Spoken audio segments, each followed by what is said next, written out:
Welcome to the show, ladies and gents. I'm going to try to make this as short and sweet as possible so I can get you all in and get you out. But if you missed Monday Night Raw, no worries. I'm going to recap it really quickly for you. And I promise it's going to be interesting. Let's put it that way. Now, some of you are probably watching over here on Instagram. So, hello to y'all over here on Instagram. It's a bit delayed on Instagram, so just know that I appreciate y'all for coming in here. Thank you so much. Over here on YouTube, we usually recap the show and start off with giving you guys a little bit of my own rendition of what happened. I'm going to do it in my words. I'm not going to say exactly what they said, but I'm going to give you the gist of what I thought or what I heard, and I'm going to rework it and revamp it and give you my thoughts on it, talk about it, and then we move forward. Just to give you guys a little clue as to how we do things over here on my YouTube channel when we do our weekly episodic shows. So, welcome to the Monday Night Raw after show, ladies and gentlemen. Now, usually I do my top commenter of the day, and I am going to do it today. But I'm going to make sure I have everything in here so everybody can see everything. And then I will start handing out the memberships. Every week, I'm going to give out a membership to some of my top commenters that don't have a membership. The memberships are going to be exclusive. So those are going to be things that you guys can see and come into the lives. I think I'll do those membership lives on Thursdays. And you guys can come in and watch, and we can kiki and have some personal conversations, get to know each other, talk, that whole thing, okay? Those also will have special perks on the memberships. Some of the memberships will allow you to be able to get discounts on the merch that I create, depending on your tier. If you want to go up a tier, you're going to have to pay for that. The free memberships are going to be the baseline memberships, all right? Kayla is the number one commenter for today, so shout out to Kayla for coming in early. I went live at 11:15. She commented at 11:15. So did Eli. Hello, Eli. So did Nika. So did Sasha.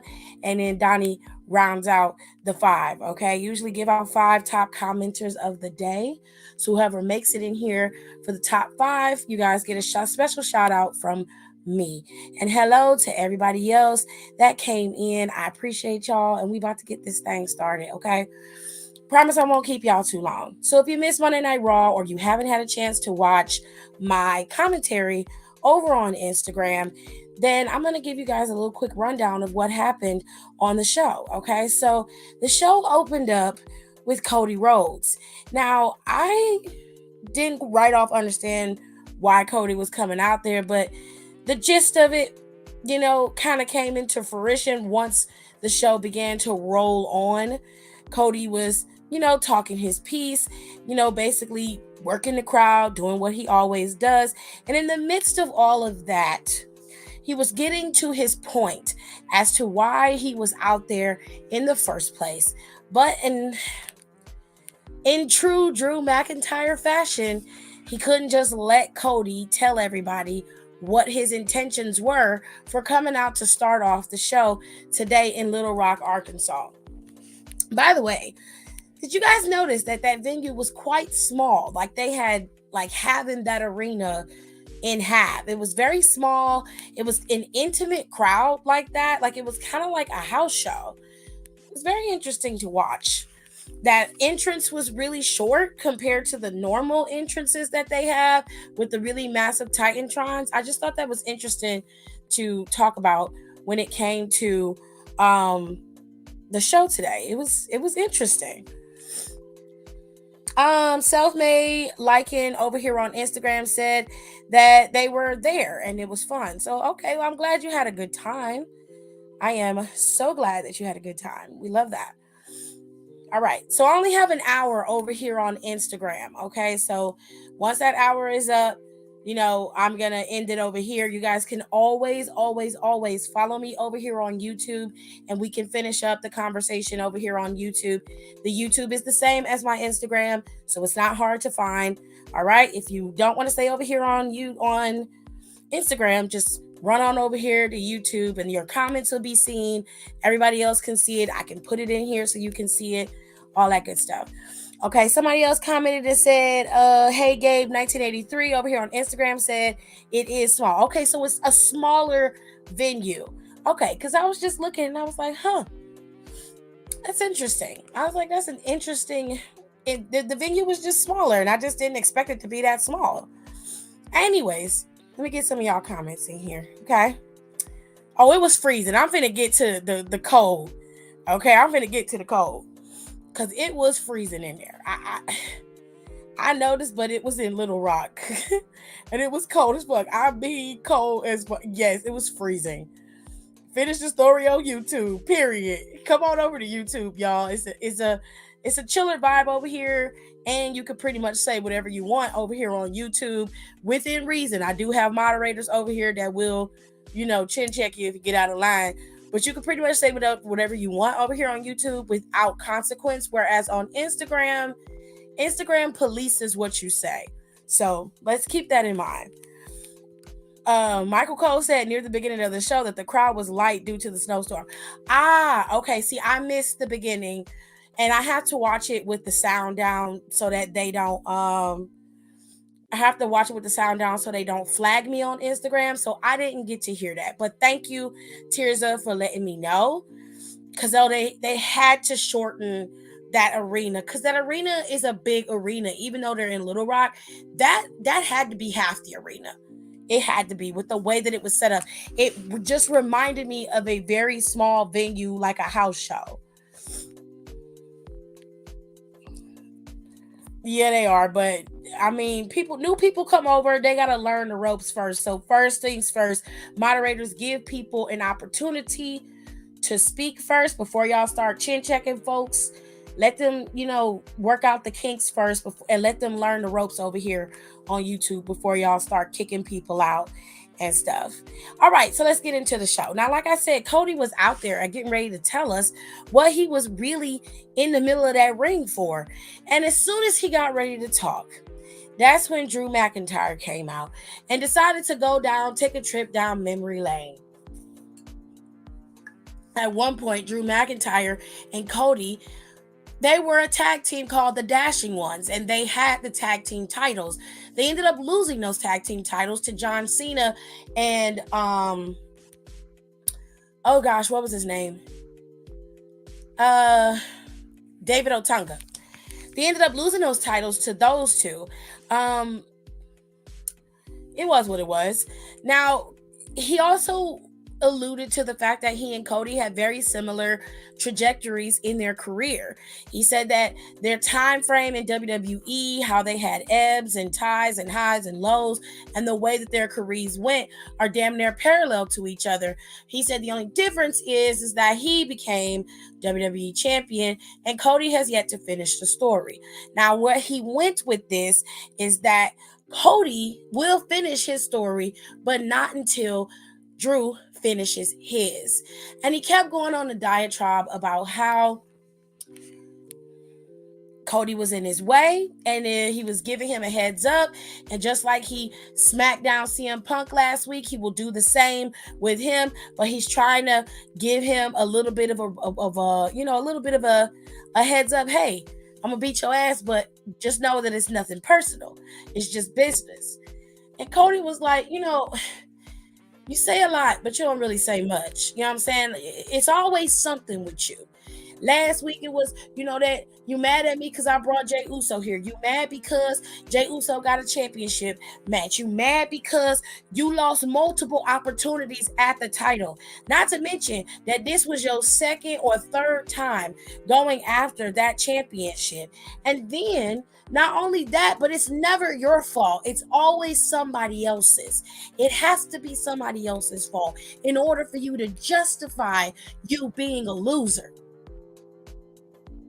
The end result is what it is, babe. You're a loser, and you can't face the fact that you are a loser.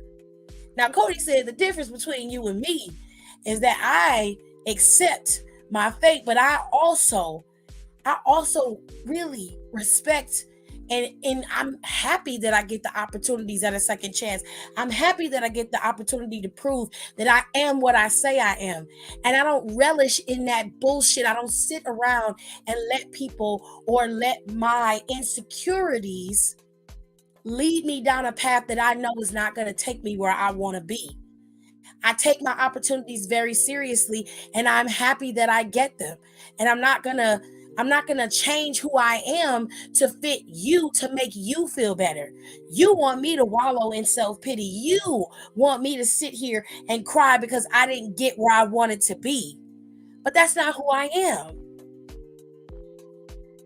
You like to be the one to complain and cry when you don't get what you want.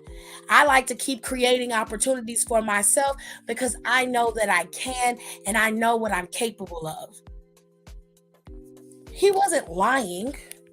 As much as I like Drew McIntyre, this version of Drew McIntyre is honestly one of the biggest pussies I've ever seen in my entire life. I have never seen a man complain more than Drew McIntyre at this moment. Okay? This is some bitch nigga shit. All right? Now, if anybody deserves to complain, it would be Cody, Sammy, and they don't do that. They pick their shit up and they keep on pushing. Okay? You sitting up here crying and whining, and every time you do it, you get another opportunity. Do you know how many opportunities you've had at the championship? Do you know how many times somebody like Xavier or Kofi or Ludwig Kaiser or Giovanni or Johnny Gargano or Champa would beg and dream about being able to face off against Seth freaking Rollins in the main event of a show? Not to mention overseas where you can get the big checks. Do you know how many people would kill for your position? And the only thing you know how to do is bitch and moan about what you didn't get. You shoulda, woulda, couldas. It's not becoming. The best way. I mean, Cat Williams said it best: your allegiance to losers is unlike you. You're just a sad case of what you could be. You are a shell of your former self, and I can't fuck with it. So until you get your shit together, I'm gonna be on your ass like white on rice, my guy. Cause I can't fuck with you like this. I can't. You got to give me something other than I'm tired. It's not my fault. You can't do that. It's snowing here in New NYC, and I'm so excited. Oh my god, I hate snow. Now I don't normally like faces, but I want to stump out Drew.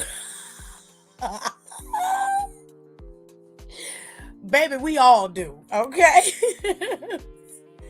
we all do. Over here on Instagram, it says, the Panther AC said, hell, even Jay, this man been through a lot. Facts. Like Jay Uso done been down bad. Losing title opportunities, getting his title snatched away from him by his own brother. You know what I'm saying? And he ain't let that stop him from being able to do what he wanted to do. Hey Gabe 1983 said he is a woe is me. Drew, it should be me, child. Dolph Ziggler at his finest, but we're gonna get to Dolph in a minute.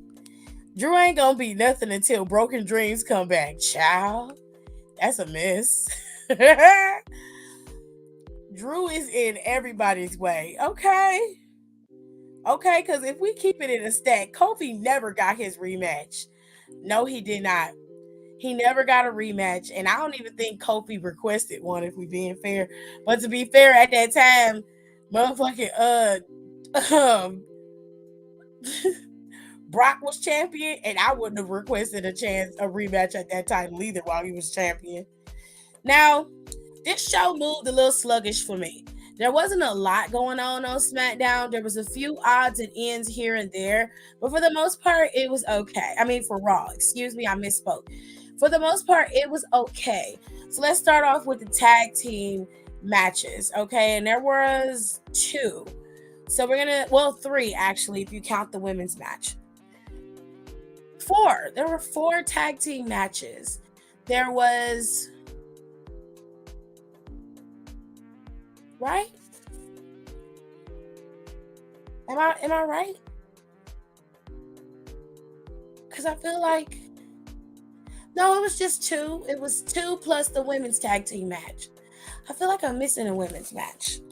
If I'm missing something, please tell me in the comments because I feel like I'm missing something.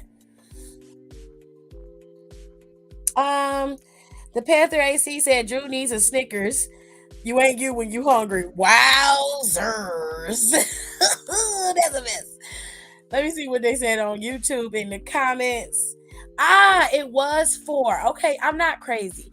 So JD and DIY, then they had JD and Miz and Truth, and then they had Shayna, Zoe, Natalia, and oh girl, and then they had Tegan. I'm sorry, Tegan, and then they had the other match, which was Indy and Candice going up against the former tag team champions with Chelsea and Piper. That's what it was. So I was right. It was four.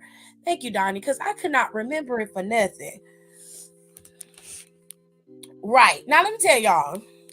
R-Truth is absolutely hilarious. Okay. When I tell you that man is funny, baby, he is a whole kiki. Okay. Now, R-Truth was in the parking lot selling t-shirts. Now, if you don't know, outside of kayfabe, right? R-Truth right now is the highest selling, has the highest selling merch.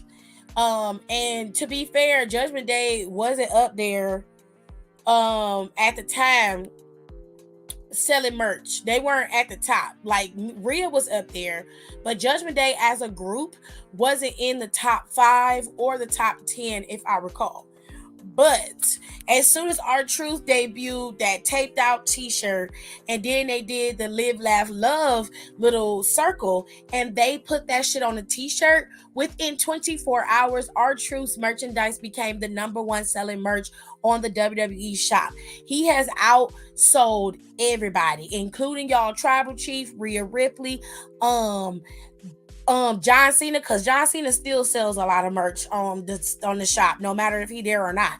And everybody, Seth, everybody's shirts, everybody's merch. He is the number 1 selling merchandise on the site right now. And he only got 2 shirts. He has the Live, Laugh, Love shirt with all of them on there. And then he has the shirt with all their names on it, with the exception of JD McDonough. And it's just got his name taped at the bottom. That man is a true legend, okay? A legend. Now, they had him in the graphic, and I did get it on my phone, but I didn't get the chance to send it to my phone. So let me see if I can grab it so everybody can see it. Hold tight, y'all.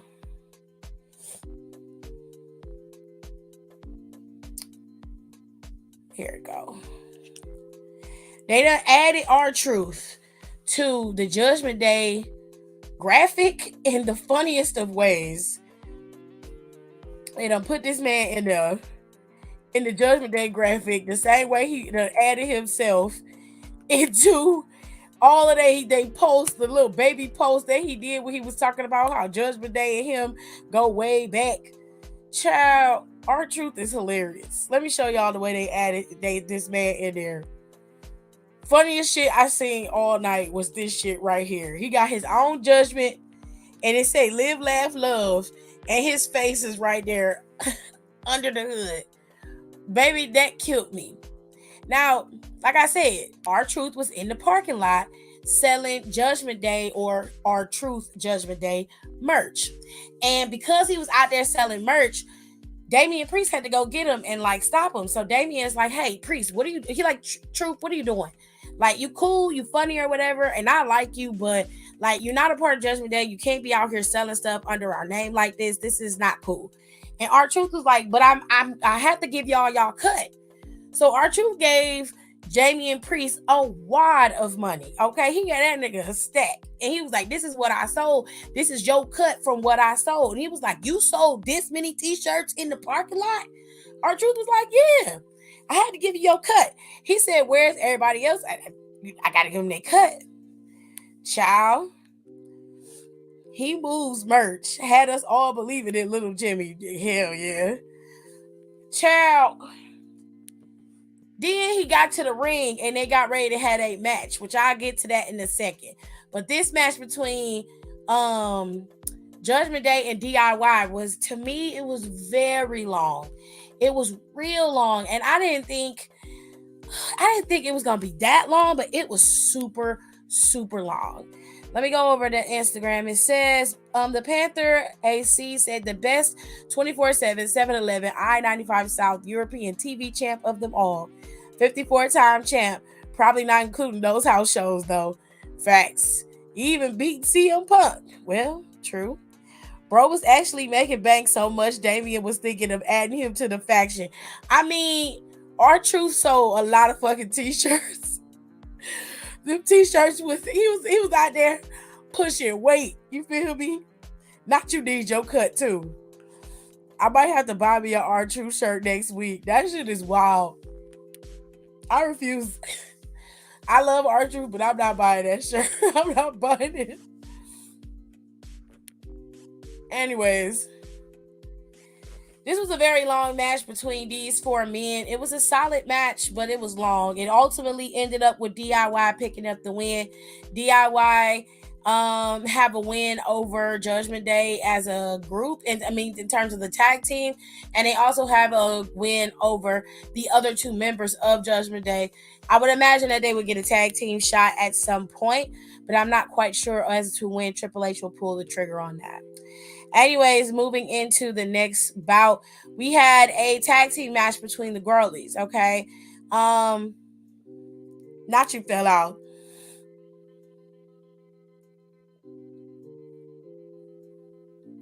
It was Chelsea and Piper versus Indy and Candice, formerly known as The Way. R-Truth in the banner was so funny. I can't. I'm glad Indy and Candice got over because Vince wouldn't have done that. That's true. Now, in this match with Chelsea and Piper, Indy and Candice did pretty solid. They've always been a pretty decent tag team, if I'm being fair. And they did end up beating Chelsea and Piper. So they've moved up the ladder as somebody who could actually challenge for those tag team titles with the current Disco Twins as the champions. Okay. And him following them in the entrance. Yeah, that I'll get to that in a minute. Yeah, he does. Panther AC. Yeah, over here on Instagram, he definitely has very good quips. Piper is so slept on. Big Bad Booty Daddy .ple said Piper is so slept on. I really like Piper, and I think if given an opportunity when she finally gets a chance to break out, she's gonna be well. She's gonna do well. I think that because Triple H have everything so storyline based, it makes it hard for certain people to be able to break into that. But like I said, NXT still exists for a reason. You can have a short stint of a champion down at NXT. I also think that Triple H should incorporate a mid-card title for the women. And I know that seems like a lot, but with him hiring and rehiring so many people, he's got to diversify stuff in that company so that it makes it easier for people to be seen and for people to have opportunities. If there was a mid-card title, and I mean just one, I don't need one for each show because they can float from show to show to me. One mid-card title would be great. Once you get done, having feuds on one show, you can migrate to the other show and have a couple feuds over there. Like, that mid-card title could really help bolster that women's division and give them something else to fight for. You were able to bring another title for the men to be able to compete for while Roman was breaking records and, lounging at home and doing whatever the hell he was doing. You need to have the same tenacity and respect for the women's division and give them something else to fight for as well. I see you bulking up that women's division and giving them tag team opportunities, but tag team titles ain't the same as singles titles. And in my opinion, another singles title could really bolster that roster and give competition where it is needed. And somebody like Piper could be champion Whereas right now, it's not even going to look like it's possible for her to be champion with the people who are already ahead of her and in line. But you never know what Kratos is planning or where he's going. But I say bring in a title, a mid-card title for the women. That's just my thoughts. All right, let me get down to some of these comments and then I'll go back to Instagram. Okay. Tears said, I love R-Truth. He's breathed new life into Judgment Day. They basically pulled a Sami Zayn with R-Truth, which I'm not necessarily mad at. Hello, Get Your Podcast. How are you? Who? Wait, I can't see this comment, so let me pin it. I can't wait for Sonya to return and be like this person you replaced me with. I can't. Sonya sometimes doesn't like certain people because, sometimes heels don't like certain heels. I mean, fair. Yes, I've been saying that, like a Intercontinental Women's Championship. We need a Women's IC Championship. I love Becky's promo, but girl hair looked dry. It didn't look dry. I thought her hair looked great today. Becky's face was gorgeous today. She was stunning today. I loved everything about what she had on, how she looked, her hair. I thought she looked really pretty today. Just like when Sami did with the Bloodline. Me and Tirza was in the same wavelength. We was both thinking the same thing. Now, like I said earlier, if you're over here on Instagram and you want to come over here to YouTube, you definitely can. It's a little bit more lax on YouTube. You can comment a little bit more freely over here. So if you guys want to head on over here to YouTube, the same name, just go to YouTube, type in Psych Design TV 2, and you can come on over here. And if you come over here, please do your girl a favor and subscribe, okay? It's free 99 to subscribe, babes.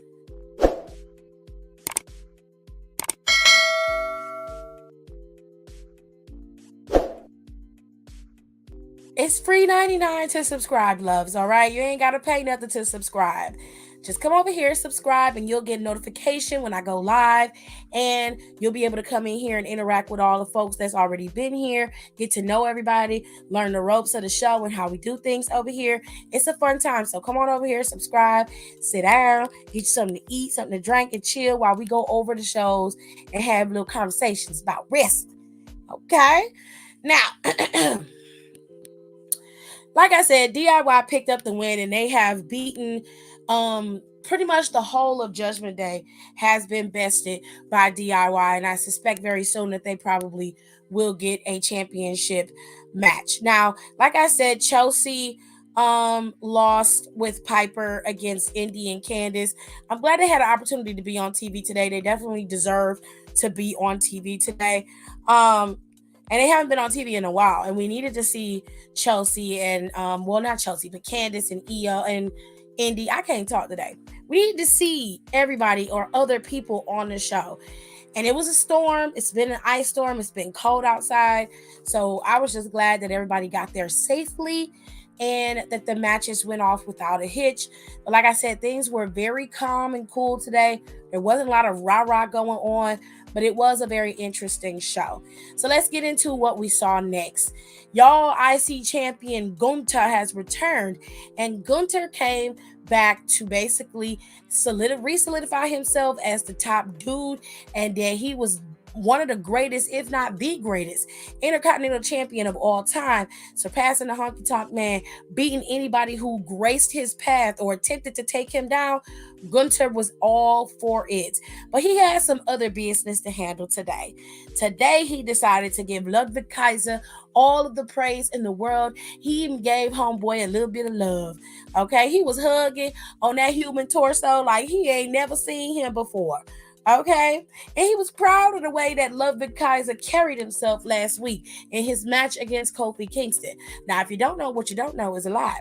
Last week in the match against Ludwig Kaiser, Kofi Kingston ended up being kayfabe injured. Now, Kofi, prior to that, so 2 weeks ago, was in a tag team match, and it was Jey Uso and Kofi Kingston versus Giovanni Vinci and Ludwig Kaiser. Now, Ludwig Kaiser and Giovanni Vinci were in the match. They were going back and forth. Kofi and Gio got into it. Kofi kicked Gio in the head, and Gio's head bounced off of the mat. This caused him to gain a concussion, to which the referee immediately threw up the X, which ended the match, and that was it. Kofi and Jey Uso didn't want to win that way, and they didn't want the match to be over, but there was nothing that they could do about the referee's decision. Now, 1 week later, Ludwig Kaiser blames Kofi for everything and believes that if Kofi hadn't been so reckless in the ring, that Gio wouldn't have gotten injured and been laid out. So he was going after Kofi's head because Kofi allegedly went after Gio's. So now we have the situation of this match this week. Ludwig Kaiser was out there relishing in all of the praise and glory that Gunter was relaying onto him, to which a savior came in the name of Xavier Woods. Xavier was not smiling and laughing and playing his beautiful trombone, his beautiful instrument today. He wasn't having it.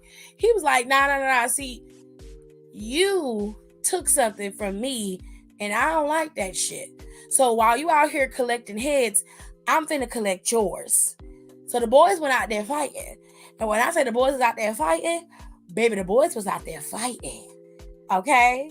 They was out there eating. They was out there going at it. They was out there tearing shit up. Okay? Now, after some time went past, the match ended up breaking down. Okay? We saw Xavier's lip got busted and it was bleeding. And as they progressed in that match, they got to the outside. Xavier could not contain his anger or his composure anymore.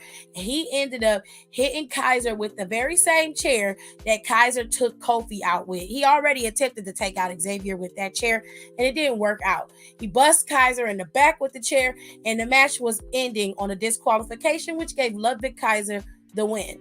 Okay? Now, they got into it. He picked up a chair. Ludwig was able to thwart the chair, and they started fighting. And well, Xavier was able to thwart all of that and take out Kaiser. Okay, laid him out on the announcer's table, was beating the crap out of that man. And of course, Ludwig got the best of him and was able to hit him with the chair, knock him out, and he laid him on the steel steps. Now, he was trying to repeat what he did to Kofi last week, but it didn't work out because Xavier was playing possum. And as soon as he came around there, Xavier took his ass out.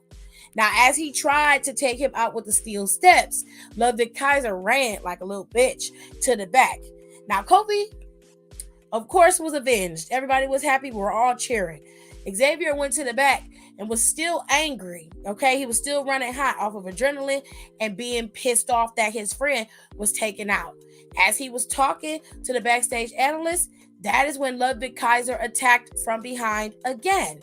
And he took out Xavier. But then big homie Jey Uso came out there for the save. Now, last week, it is what it is. But this week, there was a little bit of a save in Jey Uso. And as soon as that human walking torso saw Jey Uso, he backed off and didn't do nothing else to Xavier. And Jey stayed there. And that's where that segment ended. So I suspect that by next week, the matches will be set and the boys will probably be going at it next week. If they want to go there. Okay. Let me see what y'all saying over here on Instagram. Nothing? We good? Okay. Again, if y'all want to join me over here on YouTube, you definitely can, because in about 20 minutes, I'll be shutting down the Instagram live because they only let you go for an hour. All right? So, let me get the rest of the people in the chat in here. I got some past comments that I have to pull up. Okay. Queen Kay said Triple H is very slowly cooking with the women's tag division. It's slow, but I won't say he cooking. I'll say he trying. Still don't know why they took the women's tag titles from NXT. I can't answer that question for you, honestly. It was messing up the roster. Okay. Did you see what I said the other day? No, Donnie, I haven't. No, I didn't see what you said. Taylor carried Raw today. Are you okay? Like, are you legitimately okay? Because this comment is weird. So, is Little Jimmy in Judgment Day? I don't know, babe. I don't know. I would imagine that. I would imagine that Little Jimmy isn't. Okay, I would imagine that it's not Little Jimmy, that it's just our truth. I don't think our truth has seen Little Jimmy for quite some time. Okay. Okay, we got Panther AC over here. Well, thank you for subbing. I appreciate that. Becky's a really beautiful woman. If she dies, if she does a book signing in NYC, I'm definitely going. Very good, because I love Becky and I think she's great.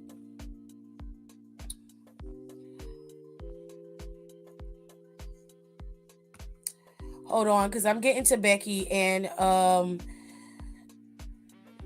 Miss Grawl in a second. I'm getting to Beckala and Miss Grawl in a minute. Okay. Give me 1 minute.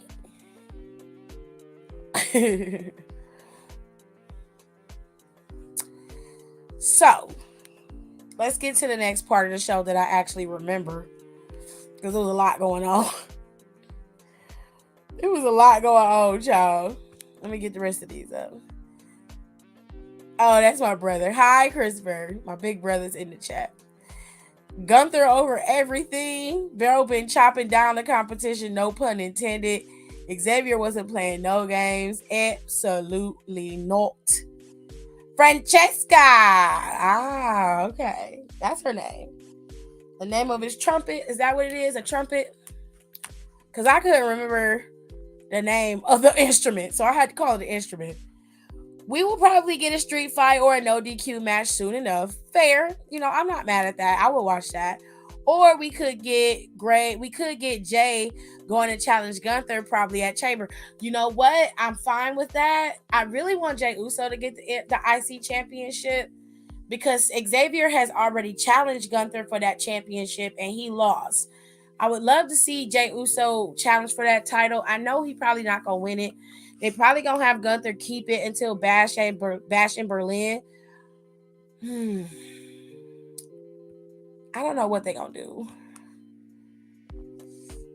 Love how they are showing people that Xavier can handle his own and that he's as tough as everyone else. Haven't did anything for him like that since King of the Ring. True. Yeah, you're gonna go too. I sent it in a group chat if you can check. Oh, hold on. Let me grab my fan. Let us see. I have to turn the sound down. So YouTube doesn't clock me. They're very good about Let me see. Here it is. Wait, what if she puts a title in the briefcase? So boom, she wins. She's counting days for how long she's carrying it. So give her about 5 to 6 months and she's trolling the champ. But she at some point attacks someone, open the briefcase, and boom, there's a title inside. And she's been holding without defending.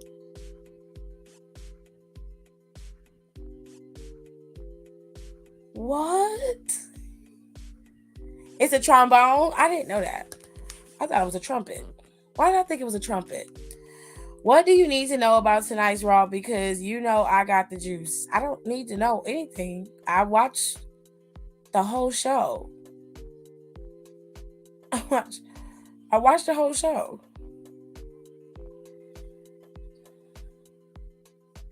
Donnie, I'm not gonna lie to you. I'm a little confused. So where did the context of that? Where did that come from? Because what briefcase? Like the Money in the Bank briefcase? Like, were you talking about Damien or were you talking about somebody else? Because I'm confused. I feel like I missed something. Did I miss something? What about a title kind of like the X Division title in that, but for the women? Like something like that could be an option. See, I know it could make more drama in the women's division. Oh, I know what you're talking about. Are you talking about Chelsea winning Money in the Bank? Okay. Okay, because I didn't understand the context of the conversation. That's why I was confused. Like, I was like, what? Okay. So, Ant-Man Nation. All right. I don't have a problem with that, but you would be biting off of TNA style.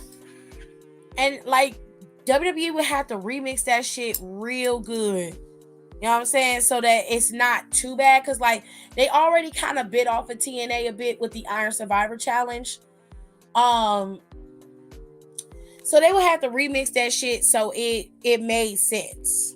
You know what I'm saying? So they didn't steal from TNA too much because that option C for that X Division championship is fucking nuts. And I love that shit because it makes that X Division title a stepping stone title, which is what mid card titles should fucking be. They should be that. Okay, because I was lost in the sauce, Donnie. I had no clue what you were talking about. Well, I'm in a good mood despite being cold in NYC, and I wanted to brag. But it was in the context as if I had asked, like if I had said I hadn't watched the show and I needed help. I didn't though. So I was confused as never mind. It is what it is. Okay. Everybody's caught up. Great. Everybody over here on Instagram, please be a gem and come on over here to YouTube because it's easier and you guys can talk how you want, do what you want over here on YouTube. All right. I know a lot of y'all like being over here on Instagram, but Instagram only lets me go live for an hour and I'm about to be at the hour mark. So I'm gonna go ahead and end this live. Just hop on over here to YouTube. It's the same name as it is over here on Instagram. You can find me over here and we'll continue the conversation about Raw and in this thing out.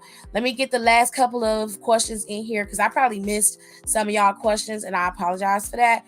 MJB Wrestling said Baby J gonna show up at the Rumble. To be honest, if she doesn't, then baby, I don't know. Shit. It is all right. I'm happy that TNA is back. I am happy too. And TNA had a great Hard to Kill pay-per-view this weekend, which I'm going to go over in a second and tell you guys how it went. How do you feel about the new stage on Raw? It's fine. I don't have a problem with it. Like I said, today the venue was rather small due to the fact that they had, had to cut the crowd in half. They didn't have enough people to fill out the arena due to the storm. So they cut that in half, and it kind of reminded me of a really, really well-produced house show.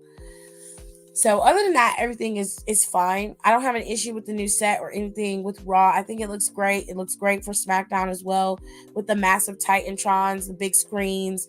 And, they're doing a pretty decent job over there. All right, so I will see if you want to continue talking with me and some of the people in the live over here on YouTube.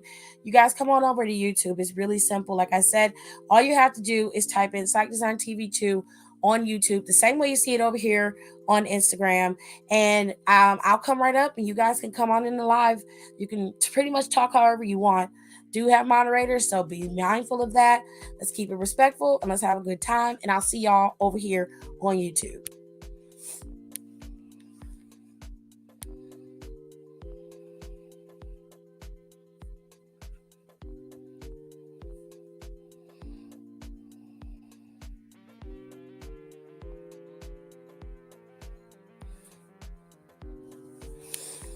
All right, y'all. So let me see.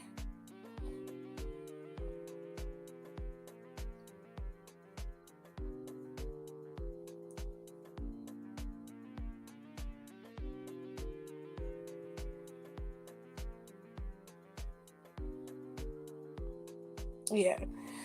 Okay, so my live streams are saved over here on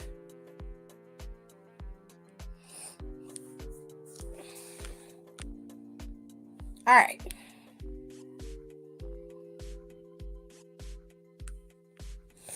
So I had to end that live, y'all, so I can continue talking to y'all over here. All right. Here we go. Oh, I'm going through some allergies, so my bad. Okay. Need the Judgment Day pay-per-view to return for the Judgment Day. Well, they had the Judgment Day pay-per-view last year, and it really They did what they did with it. Let's put it that way. They had them as the booking for that show, but it really wasn't about them, which was a weird time. Anyways, let's move into Mother Rhea, okay? Mother Rhea came out there and decided to let everybody know that she is the one who runs her division. Nobody else runs it. She doesn't like the fact that Nia keeps talking shit. She doesn't like the fact that everybody who's going into the Rumble keep talking shit. Shut your mouth. She's very upset about how people are not respecting that she is the champion. Her and her roots are very much in their feelings. Now, this time, instead of it being Nia Jax that came out there, it was Becky Lynch. And Becky Lynch came out there and admitted some hard truths. She said one of us is extremely gifted and talented in the ring, while the other had to work twice as hard to get to where they wanted to be. One of us main evented WrestleMania, and the other one, we both won Royal Rumble, and we both main evented WrestleMania, but only one of us won the whole thing and was a double champion at WrestleMania. Now, she said, I have to admit that you are better than me. And she says she wants to prove to herself that that's not true. And the only way that she's going to be able to do that is that she's going to have to face Rhea at WrestleMania. So she's going to win the Rumble and prove to herself that she's better than her. And Rhea Ripley was like, the only person who wants you to win the Rumble more than you is me. And I was like, interesting. Rhea simply said to her, I will see you at WrestleMania. Now, the implications of this particular match right here is very big for Rhea Ripley specifically. If you are working to build her to being your top girl, the next Becky and Charlotte, which she's already well on her way to be, then she has to beat Becky Lynch at WrestleMania. There is no ifs, ands, or buts about it. Becky more than likely will be the one that she challenges at WrestleMania, and Becky probably will not beat her at Mania. If Shayna ends up dropping that title at all, it won't be until later in the year, more than likely at SummerSlam, when Rhea Ripley will probably drop her women's championship. Unless they decide to build her similar to Roman and give her a very long title reign, but I don't think that they will. Okay. Hi Nicole, how are you? I don't think she's winning the Rumble either, Donnie. I don't. And I don't think Nia Jax is going to win the Rumble either. Nia isn't winning that title. They already made stories for Rhea and Liv because Rhea put her out. She ain't going to forget that. And Rhea and Becky, I don't see Nia Jax winning that championship at all. Quite frankly, they need to book the match for Nia Jax to go up against Rhea at Royal Rumble, end it there, and let Rhea and the rest of them fight it out. Or let the rest of them fight it out at Elimination Chamber. Have Becky be the one to win in the chamber, and then move on with Becky at WrestleMania. Make it simple and plain because it doesn't make sense. Rhea has no opponent going into Royal Rumble. And at this point, it's leading me to believe that she's not competing at Royal Rumble. Royal Rumble isn't even all the way booked yet. And only a few people have been announced for the Rumble, which I'm fine with that because I love a good surprise. You know what I'm saying? I like surprise.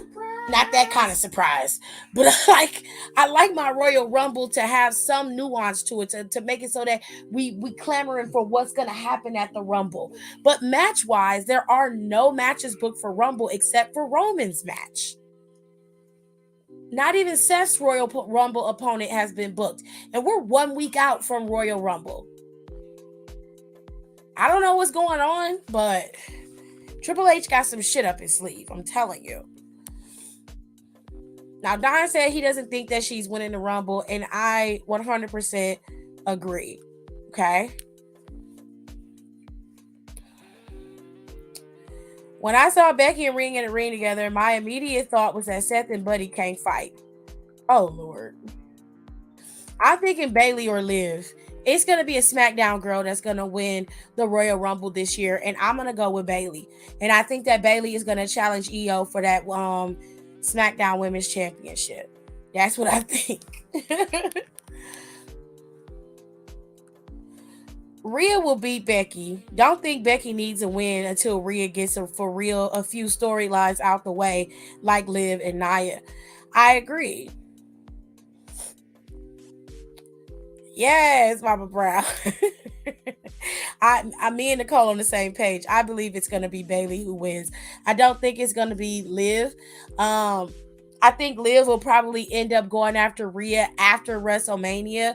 More than likely, when they go to Backlash in France, they may set that match, or they may set Liv and Rhea to go at each other at Money in the Bank. It really depends on when they bring Liv back. If she's ready to come back at Rumble, we'll have to wait and see. P.S. I'm just kidding because I do not want Seth or Buddy coming for my neck, but I can't help with it because I saw an Irish babe and an Aussie babe. Okay, Kayla, relax. I think Liv is winning the chamber and going after Rhea. The story is already there. Rhea's heel turn, was built off of turning on Liv. Then she beat Liv on put Liv on the shelf. She's coming back for the smoke. I don't think that Liv is winning in the chamber. This match has more nuance and capability with Becky and Rhea than it does with Liv and Rhea. Liv and Rhea is for a pay-per-view that's not one of the big five. So I would put Liv and Rhea on Money in the Bank. I mean, Money in the Bank is one of the big five, but I wouldn't mind it. That's the only one that I would compromise on. Backlash would be fine. They can even stretch it out and do Bash at Berlin if that's what they wanted to do. But I don't believe for a second that Liv's gonna come back and be the savior. That's not happening. Rhea Ripley's gonna beat Becky at WrestleMania. She's gonna go up against Becky. This is a foretelling. Okay, this is your way of understanding that this is happening. This is why it was shown. Okay, this is your foreshadowing moment here. Liv is I don't mean this in a disrespectful way when I say it, so don't take it disrespectfully. But right now, Liv is an afterthought. She is somebody who we know has a beef with Rhea, but a lot of girls on the roster have beef with Rhea. Raquel Rodriguez probably still got beef with Rhea, and the only reason why Raquel isn't there is because she has something going on with her skin. So even though Liv got put on the shelf, or whatever, she is not the only one. There are plenty of people that can have a good, legitimate reason to go after Rhea Ripley. But if I'm booking something for it to be bankable and for people to buy tickets to see, I'm going to go with Becky Lynch and Rhea every day, all day. Business wise, that's the smartest decision that you can make. Facts, Nicole. Bailey is winning the Rumble. Bailey is my pick for the Women's Royal Rumble.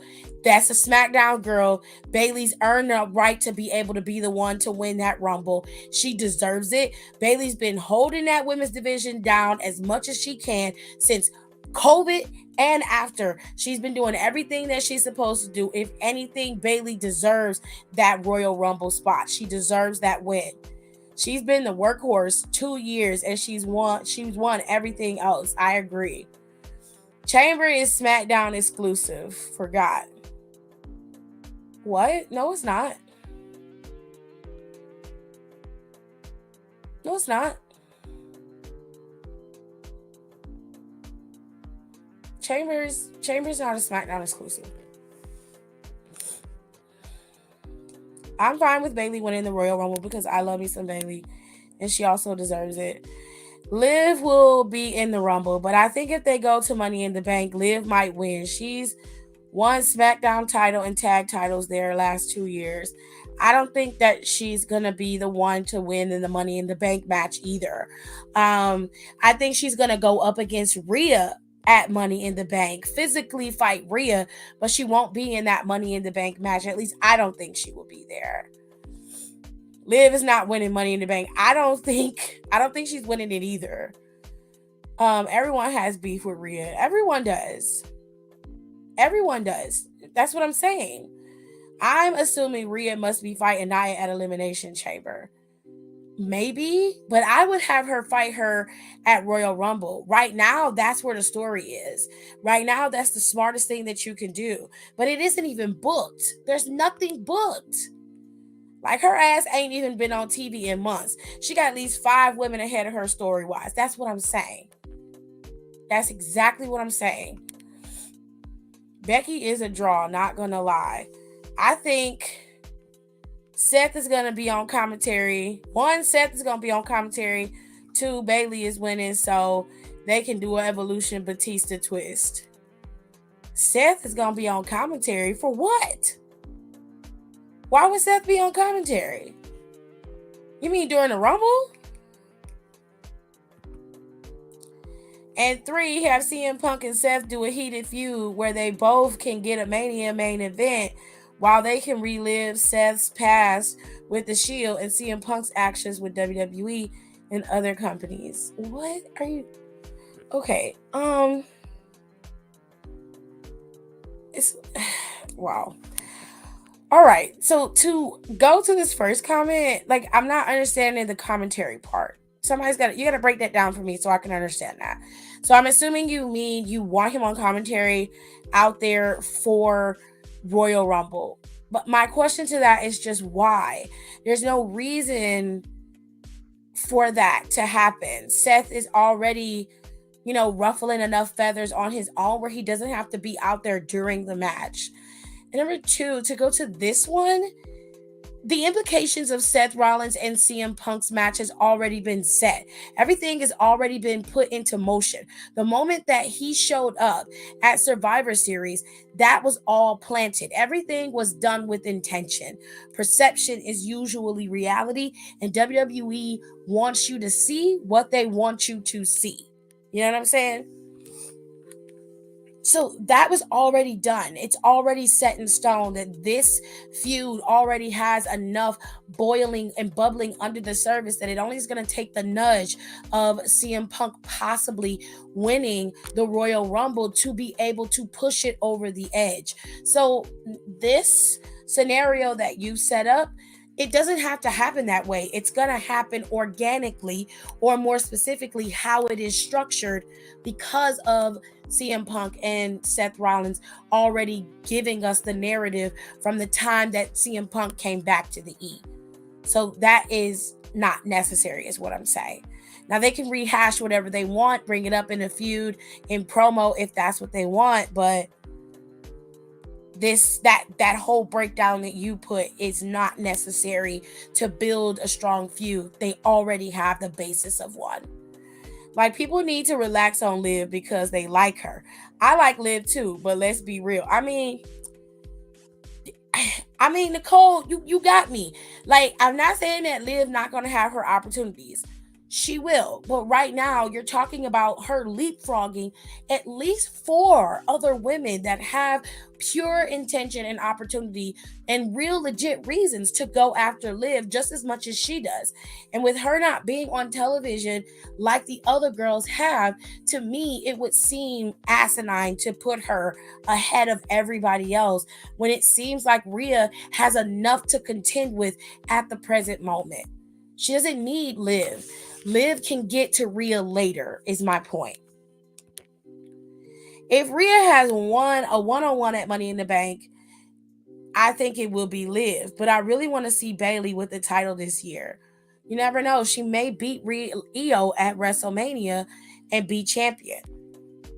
Which I'm assuming that she will. In my opinion, I would book her to beat Io at WrestleMania. I definitely would. But this is possible too. Liv can go after Rhea at Money in the Bank. This is far enough away from WrestleMania and, of course, the Chamber and everything, where Liv could have a legitimate opportunity at Rhea Ripley's championship. So this is possible. But they could also build Liv up to go up against her at SummerSlam or at Night of Champions if they decide to do it overseas again. There's so many possibilities with Liv and Rhea and where she could possibly go in terms of when their feud will restart and happen.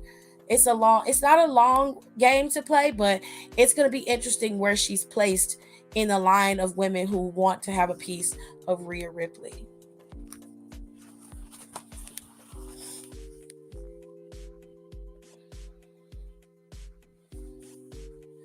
All right, so let's move on, shall we? Chamber is definitely not SmackDown exclusive. No pay per view is. No PLE is a SmackDown exclusive. They don't do that anymore. Yes, during the Rumble, but I get your point. I'm confused, but I can be unconfused. Said the CM Punk feud enough. Don't want to convolute it with too much. Exactly. That's what I'm trying to say. Thank you for clarifying. Okay, thanks for giving me another perspective. I was just bouncing ideas. It's no issue. It was just it the way you prefaced it, it was like they had to start from scratch.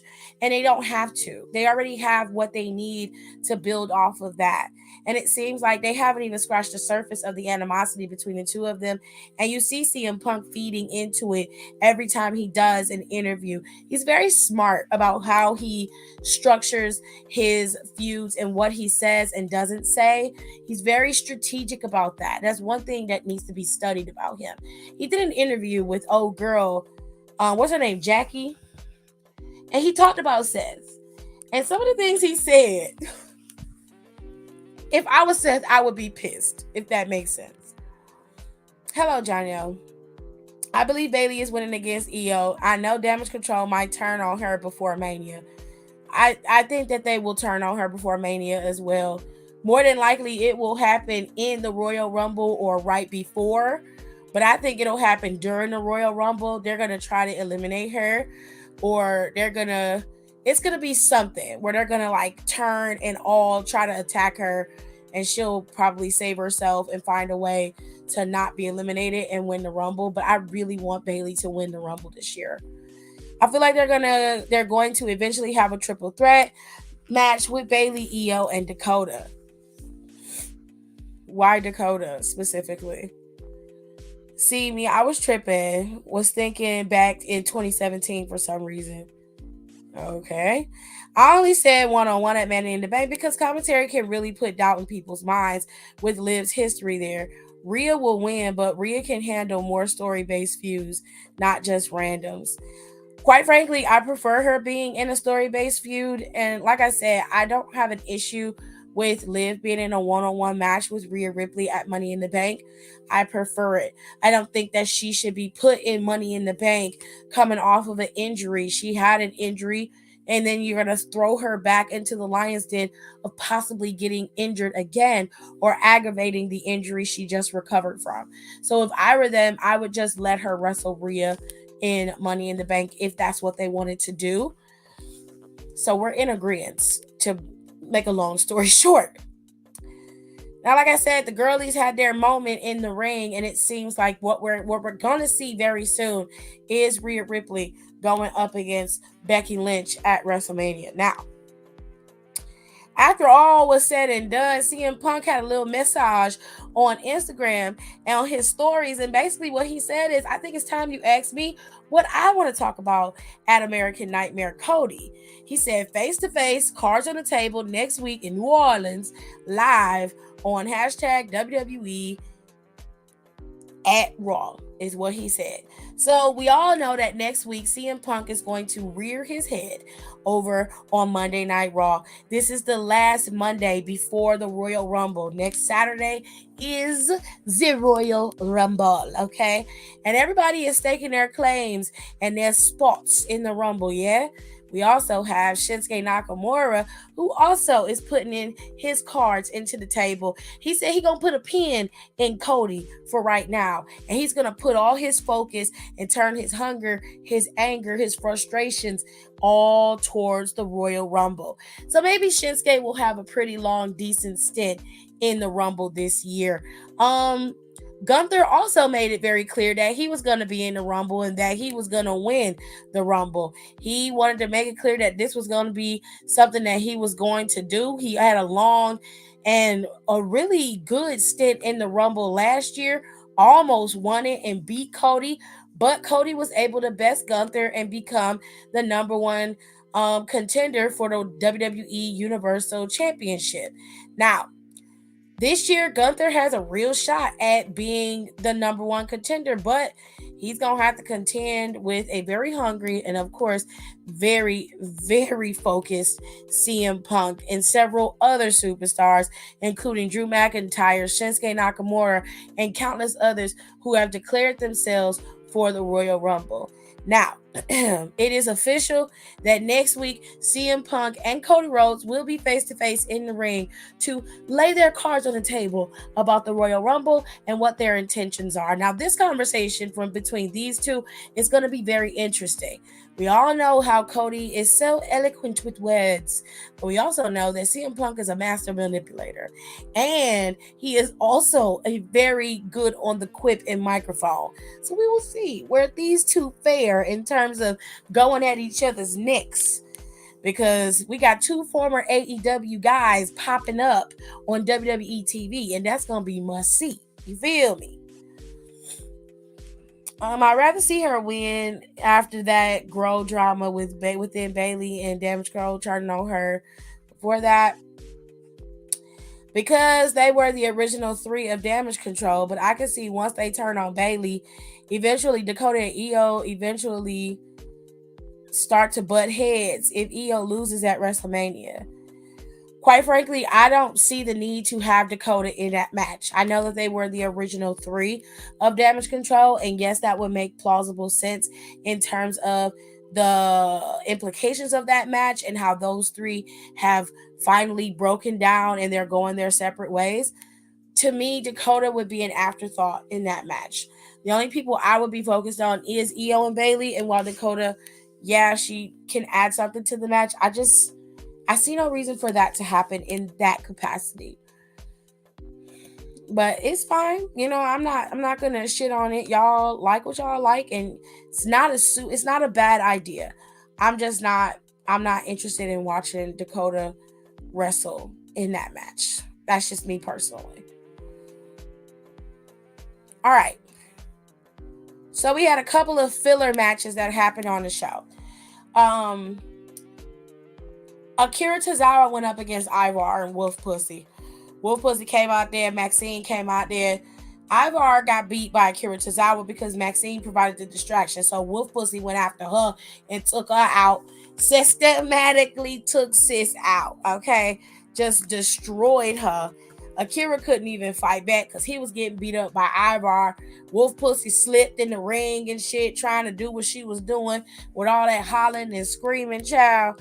It was a whole lot of, but ultimately, Ivar lost, but in the end, he was the one standing up, showing everybody his power, and of course, so was Wolf Pussy. Now, next week, Ivy is pissed. So next week, it's going to be Wolf Pussy versus Ivy, because she don't like the fact that she attacked Maxine. And then Chad Gable is going to go up against Ivar next week. So we got two matches already set and ready to roll next week. Not to mention a big old promo off between two of the biggest superstars in the wrestling community to date with Cody Rhodes and CM Punk. And we also have a match that's been booked between Drew McIntyre and Damian Priest. Now, Damian Priest is on Drew McIntyre's shit list because Damian Priest cost Drew, according to Drew now, Damian Priest cost him his title. Whatever, child. Okay? There was another women's tag team match between Shayna Baszler, Zoe Starks, and Natalya and Tegan Knox. Now, Tegan and Natalya went to these two and was like, y'all been talking cash shit about us, and y'all think y'all just gonna dog walk us. That ain't happening. So we went and got a match with Adam Pearce. And I was like, oh, okay. So then you get in the match, and as soon as you get put in the headlock, basically you tap. As soon as she put your ass in the lock, you tap. I was like, girl, why did you even challenge? Oh, girl. It was just sad. CM Punk will snap on a promo soon. I've actually enjoyed his slow build, but it's time to bring up the elephant in the room, The Rock. I die a little bit inside every time you say Wolf Puss, but she did clean her feet. Oh, her feet was clean today? That's interesting. I respect Natalya, but I have always found her boring. Don't worry, we all find her boring. Let me tell you something about Natalya. Natalya is an excellent technical wrestler. She's one of the best in the world. There's no denying that. There is a reason why everybody goes to her to train. She's one of the last of the people from the dungeon, and she herself has her own training facility. So I ain't got no issue with Natalya personally. But when I say that this woman is just I just need her to stop. Does that make sense? I just need her to stop. Nicole said Stu is rolling over in his grave. Baby, listen. This was a pathetic match. Out of all the matches we saw, and Akira Tozawa wrestled Ivar today. Let me make that very clear. Akira Tozawa wrestled Ivar today. This match was a pathetic match. And it didn't take long. Shayna locked her in, and shortly after that lock, that lady was tapping. She was tapping. Now, don't get me wrong. I know the difference between kayfabe and real wrestling, okay? We're not talking about boots to strap, let me pin you to the ground, technical skill, Olympic style wrestling. We talking about entertainment for TV. So I'm going to say what I say. Natalya has always been boring. There's not much to her. Natalya is very much about what she is perceived to be when you see her. And that's pretty much it. When I tell you that Natalya is going to be there, Natalya going to be the R-Truth of the women's division. But she's not going to have the charisma or the drive or the fun that R-Truth brings. She's not going to have none of that. She's not going to have none of it. None of it. Because, bitch, I can't. I can't do it. I can't do it. I can't.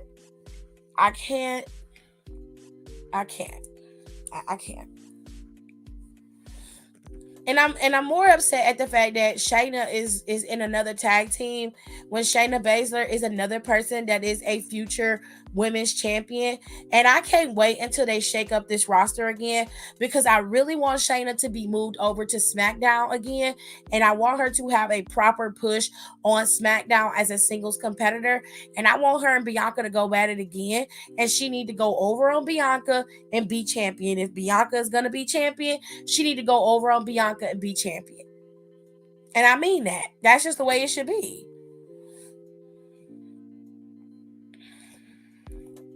Even 10 years ago, she was just there.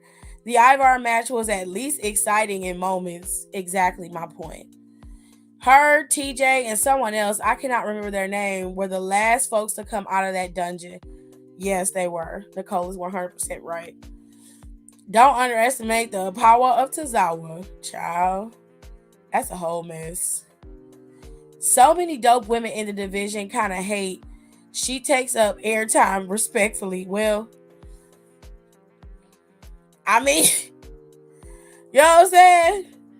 She can't help it. It's the hearts could always grapple, but a lot of them never had a personality to save their lives. I can't, and I love Natalya and I respect what Natalya does, but she's boring. Davy Boy Smith Jr., I think. You might be right, because it's someone random. I need her to be split from Zoe. And I need Zoe to be sent back to NXT. I feel like Zoe need to go back to NXT to redeem herself in NXT a bit. I need her to go back. I need Shayna to go over to SmackDown, and I need Shayna to go wreak havoc. I need Shayna and Bianca to fight. I need Bianca to beat Shayna, because Bianca ain't never beat Shayna before. Bianca and Shayna have had their bout in NXT, but Bianca ain't never beat her. Now, I think Bianca should beat her the first time they fight, but that second and third time that they go at it, Shayna need to go over. They need to give it to Shayna. Think the push they gave Shayna in the Elimination Chamber that year when she killed everyone put a bad taste in a lot of fans' mouths when nothing happened after. Well, you can thank Vince McMahon for that one, but Triple H is a master of turning things around, so I suspect that he will be able to re-emerge Shayna Baszler as the monster that she once was and give her the proper booking that she so rightfully deserves. Now, ladies and gentlemen, let us get into the final throes of the show, okay? we got the final match, the match between the Maharaja and the visionary, the revolutionary Seth freaking Rollins. Seth came in with his daughter today to the show, and I just thought that was just so cute. She was so big, and she looks exactly like her dad. And it just warmed my heart for him to bring her in, and everybody got to see him with her, and you could just see the love between him and his daughter. It's such a precious thing to see a father and a daughter together like that. It's just so sweet, and I just thought it was really really sweet.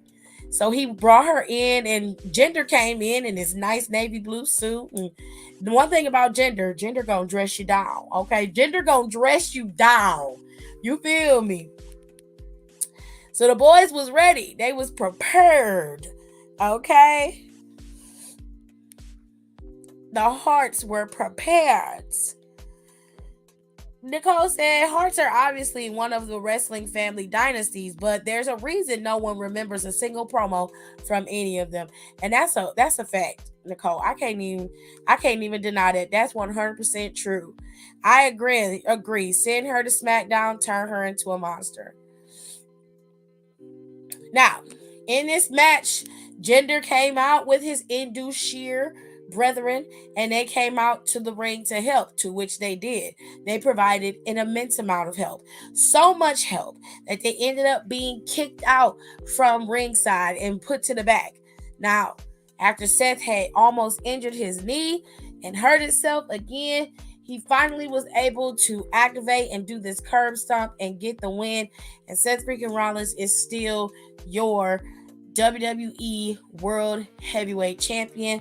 He was still limping when he was there, so I don't know if he is legitimately injured or if this was like a kayfabe injury during the match.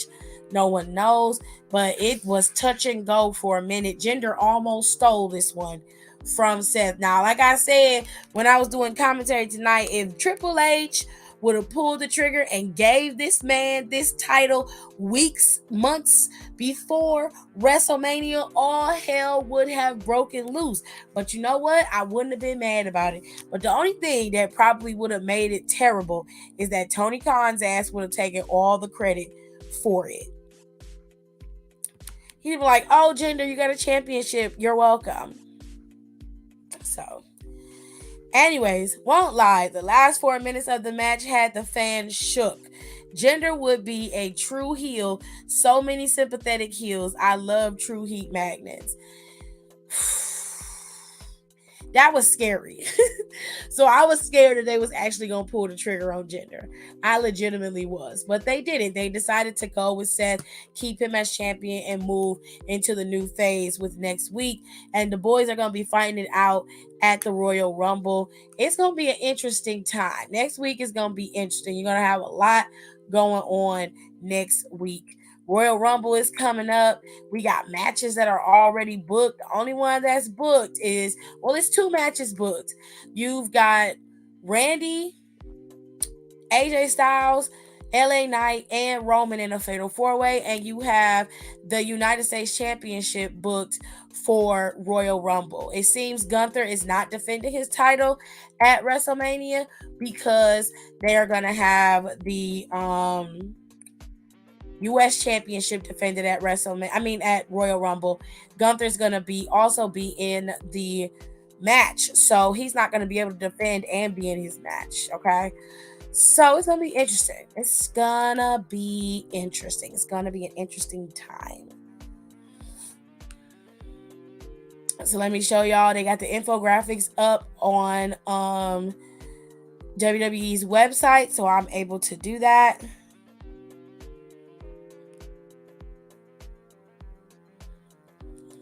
Although nobody, not Gender, would win, Seth has almost become Super Cena with all these victories against good opponents, and especially because of his inconsistent selling of his back. Well, I think he legitimately does have back problems. That is true. But they've zeroed in and focused on it with Shinsuke and Drew.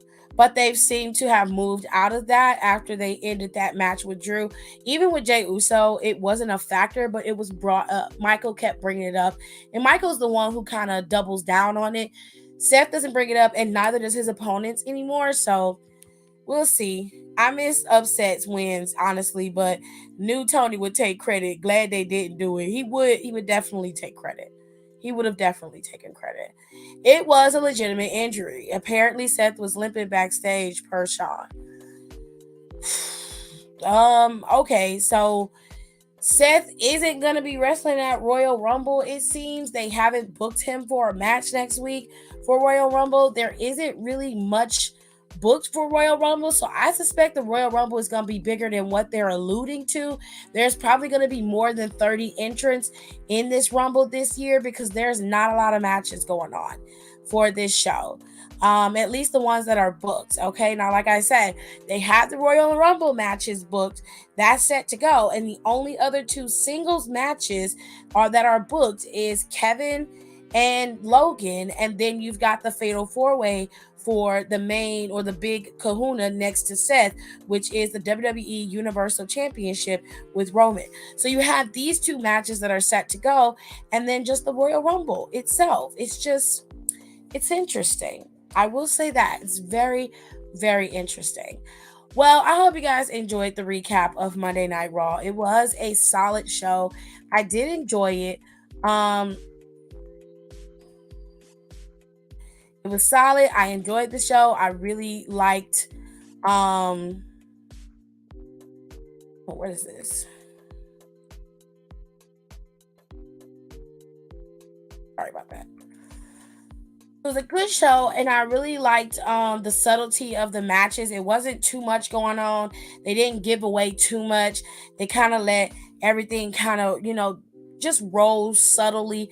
And it was good matchups that they had. They were going a little bit long, but I guess it was meant to take up a lot of the time. But for the most part, it was a pretty solid show.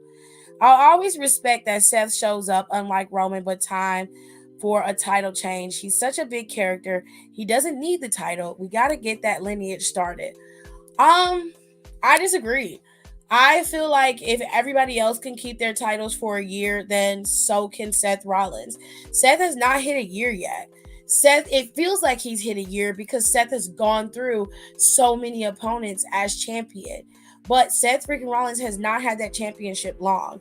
And he's had it since Night of Champions last year, which I believe was sometime after Backlash. It was in between Backlash and Money in the Bank, I believe, when they went overseas. So Seth probably is going to keep that title for a year, or he'll drop it just shy of a year. But I think they'll let him keep it for a year, just like they're going to let Rhea keep hers for a year.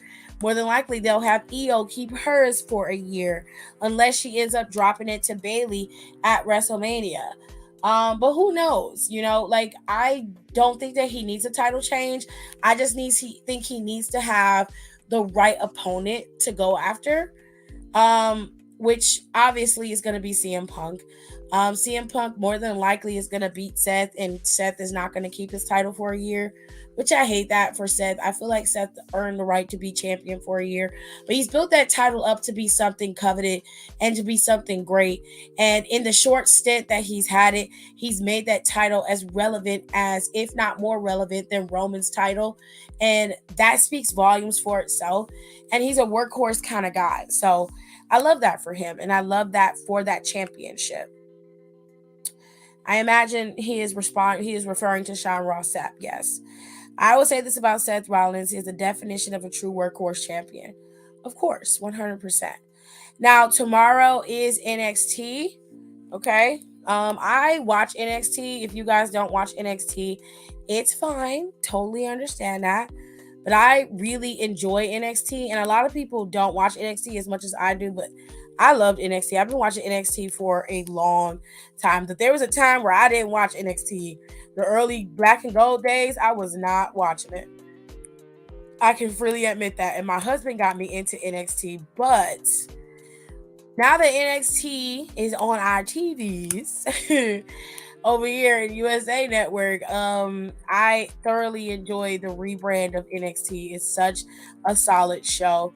And they do have some of the match cards set for NXT. They just haven't put it up on the WWE website, but they did put it up on Twitter. Hold tight. Ooh. We got the Cleveland Sports Awards. Oh, that's cool. Didn't know that. Oh, shit. So we're going to have a few matches set for tomorrow. Now, if you don't know, what you don't know is a lot. Cora Jade is injured. She has a torn ACL, which means more than likely Cora is going to be out. This is going to derail Cora from getting that championship because it looked like she was going to be getting that championship soon. But tomorrow we're going to have a match between Ridge Holland and Joe Coffey. The Dusty Rhodes Classic is going to continue with Chase U going up against LWO. I hate this matchup because I have a sneaking suspicion that Chase U was going to go over on LWO, and I don't want that to happen. I want LWO to succeed and to flourish. They deserve it. Chase U, find something else to do. And then you've got Trick and Mello going up against Idris and Malik. Now, this is very interesting matchup. They got all the black dudes in one match. I am curious about how they fare against each other because I think this match is going to snap. But I also have a sneaking suspicion that Trick and Carmelo may go over on Idris and Malik unless somebody comes in and costs Trick and Carmelo this match. Which it could be anybody from Lexus King to Grayson Waller to Austin Theory. It could be anybody, okay? And if you're wondering, last week on SmackDown, Austin Theory and Carmelo got into a little bit of a it was a little botch that happened in the match. It was a sit down Spanish fly that was supposed to happen.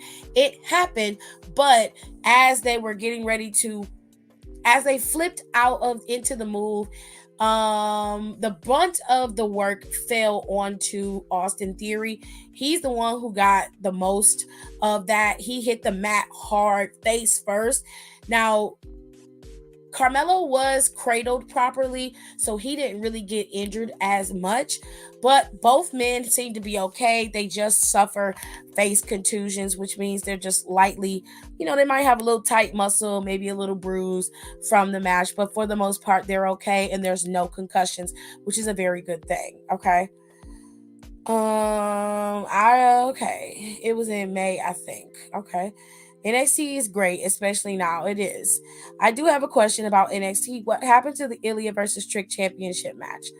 That match is set to happen at NXT Vengeance, which is supposed to be in February.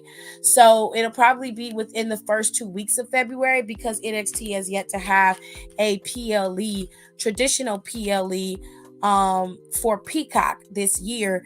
And more than likely it'll be around the first few weeks of February for NXT Vengeance. Matter of fact, let me look it up for you.